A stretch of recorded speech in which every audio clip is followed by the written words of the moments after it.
প্রধান উপদেষ্টা ডক্টর মোহাম্মদ ইউনূসের আমন্ত্রণে শনিবার বিকেলে তার বাসভবন যমুনায় মত বিনিময় সভায় যোগ দেয় জাতীয় গণফ্রন্ট, এনপিপি, ইসলামী ঐক্যজোট সহ 14টি রাজনৈতিক দল। মত বিনিময় শেষে সংবাদ সম্মেলন করেন তারা। নেতারা জানান, আগামী সপ্তাহের নির্বাচনের সুনির্দিষ্ট তারিখ ঘোষণার প্রতিশ্রুতি দিয়েছেন প্রধান উপদেষ্টা। আগামী কয়েকদিনের ভেতরে, মানে জুলাই সনদ কবে প্রকাশিত হবে তার আগে, আমি 5 থেকে 8 অগস্ট ধরে নিচ্ছি, এর ভেতরে নির্বাচনী তারিখ, প্রক্রিয়া সবকিছু মাননীয় প্রধান উপদেষ্টা জাতির সামনে উন্মোচন করবেন। আগামী 4-5 দিনের মধ্যে নির্বাচনের একটা সুনির্দিষ্ট সময় সীমা তারিখ উনি ঘোষণা করবেন।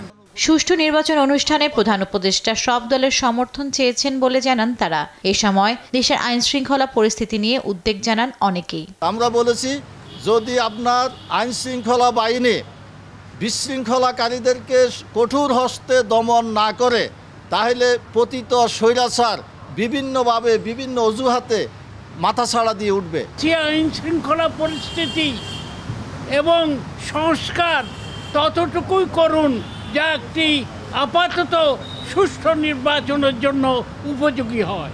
আইন শৃঙ্খলা পরিস্থিতি নিয়ন্ত্রণ করতে গিয়ে কোনোভাবেই যেন মানবাধিকার লঙ্ঘন না হয়, মানুষকে নির্যাতন করা না হয়।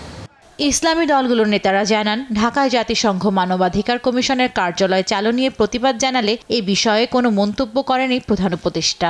পশ্চিমা মডেলের মানবাধিকার প্রতিষ্ঠা করার জন্য এক প্ল্যান, আমরা এই রকম সিদ্ধান্ত রাজনৈতিক দলগুলোর সঙ্গে পরামর্শ না করে, ডিসকাশন না করে এই ধরনের সিদ্ধান্ত নেওয়া অন্তর্বর্তী সরকারের জন্য মোটেই সমীচীন নয়। আমরা বলেছি, তিনি আমাদের কথা শ্রবণ করেছেন। এ সময় সরকার রাজনৈতিক দলগুলোর মধ্যে বৈষম্য করছে বলে অভিযোগও করেন নেতারা। বিদেশের সাথে কোনো গুপ্ত চুক্তি, নন ডিসক্লোজার এগ্রিমেন্ট, এগুলো আমাদেরকে উদ্বিগ্ন করছে, সেই পথে না যাওয়ার জন্য বলেছি। জান্নাতুল মোহনা, দেশ টিভি, ঢাকা।